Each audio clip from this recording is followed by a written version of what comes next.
Today, I'd just like to talk about the decision making process that we seem to go through as we put tariffs onto other countries.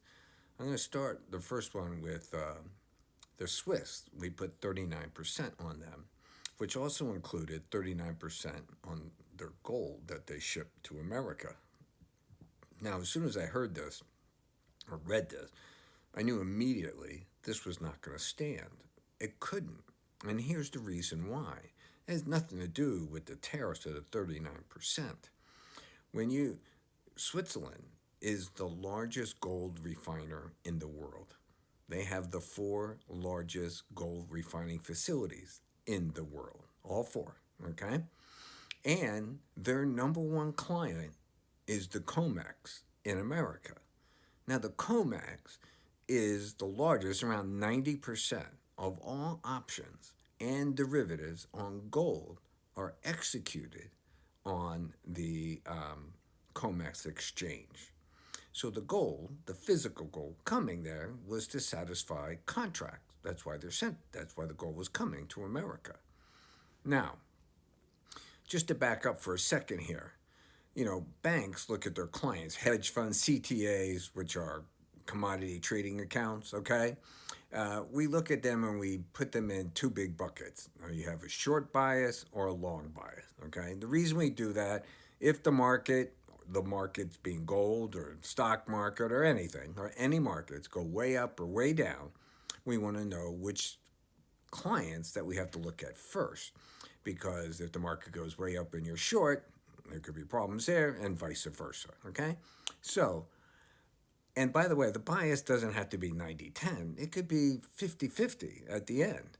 But it could be then decided upon what vehicles you're in. So you could be long, let's say, ETFs, but short derivative contracts 50-50.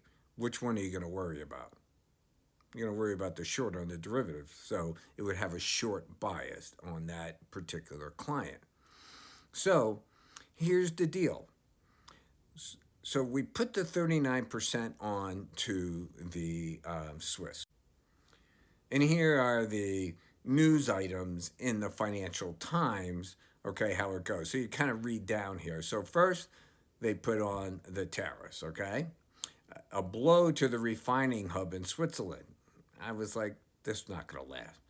Then they stopped it a couple hours later, say, well, we're going to clarify the tariffs on gold bars. And then 3 days later, there were no tariffs on gold bars. So you might say, what changed their minds, and why did you believe the second you heard it this wasn't going to happen? Well, let's think about it. We don't know our clients what they're long and short. We know some of it, but not all of it, trust me, okay? And so thereby, we're constantly managing against what we call counterparty exposure, right? We just, any trading partner can blow us up just like they can blow themselves up. Look at what happened to Credit Suisse, okay? So, what happens? You have a firm. They could be 50-50. They could be long and short gold with different clients, different people, different reasons, different maturities, some for a month, some for 5 years, some for 3 months. It doesn't matter. People are long and short. They're all over the place. And so what happens when you sit there and we put 39% on top of the price of gold, and then you cover your contract. So you're short, and now you're going to deliver physical gold. And so that gold, which costs you $3,300 an ounce before the tariffs, so that you can cover your short, now costs $4,600. Think about it. There would not, I frankly, I believe it would be a distinct possibility that could have brought down the entire financial system, the global financial system, because everybody's in everything. And all you need, we don't know what counterparty we're taking out. So when you're sitting there and people are leveraged to the hilt beyond comprehension, we're trading on bips. We're not trading on, points. We're trading on bips. And all of a sudden, You have a 40% increase in the price of cover. What do you think's going to happen? You're going to blow up CTAs, asset managers, everybody. And then no counterparty to other counterparties. What a mess. There's just no way it was going to stand. And as you see, within 3 days, there'll be none on there. So my point of telling the story is how did we come to the decision to announce to the world that we were putting 39% tariffs on the gold? How could we actually do that? All right? I just don't understand it. We have to realize that actions have reactions, and these reactions can be far worse than any action that we take. But it doesn't seem that we're doing that.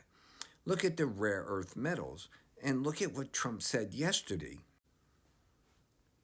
He says the Chinese, they have to give us the magnets. If they don't, we have to charge them a 200% tariff or something.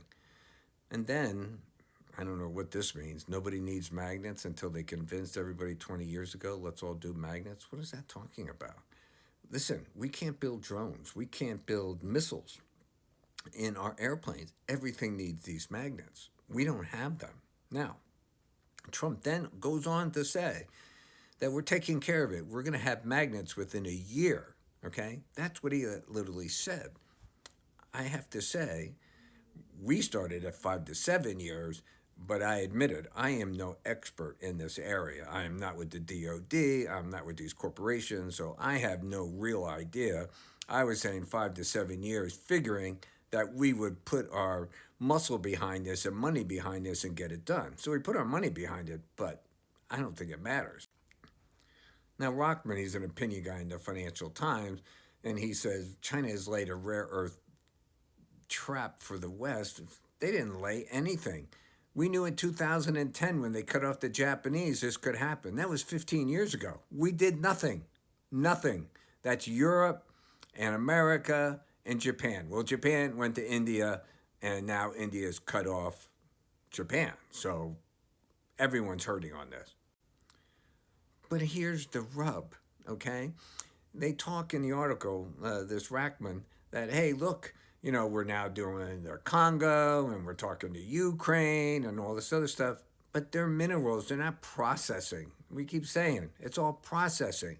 So China has between, it depends on who you read, 93%. And I read that an expert says that they're going to have 97% by 2030. So that's 5 years. That's not 1 year. And the last paragraph is key. One Western security official said it had taken more than 20 years to become dependent on China. It will take another 20 years to break that dependency. So again, I'm asking, how do we make these decisions? I'm not saying the decisions are wrong. I'm not saying that the Swiss shouldn't have a 50% tariff. I'm not saying that we shouldn't put 200% on China. I'm saying that you have to be careful and know what cards you're holding before you go out and make all these pronunciations that this is what we're going to do. And frankly, I disagree that that's going to happen. Now look at, they're trying to set up this meeting with Z. They want the C919 engine parts for their commercial airlines, okay? And Trump thinks that's the Trump card. He said there's 200 planes they can't finish because of us, okay? Well, we'll find out, all right? The second thing is they want all the tariffs taken off, including Trump's first term. Third, they want to be able to build plants in America. Percent came out 3 or 4 days ago and said that's not happening, okay? They say they want the high-end chips. So we said we'll give them the H20s, but they've kind of killed that now, right? They said, well, you got a back door, which, by the way, we were putting trackers on the chips to see who was shipping them to China, okay? But now they don't want those chips. So when we start going through all this stuff here, one, either we're going to pull back like we did on Switzerland because we couldn't blow up the whole entire globe's financial system. And I would say, let's see what the grand bargain is going to be with America and China. I would say the tariffs are going to be not even, I think they could go to zero. I think we'll give them the engine parts. and I think we're going to give them the H100 HBM chips.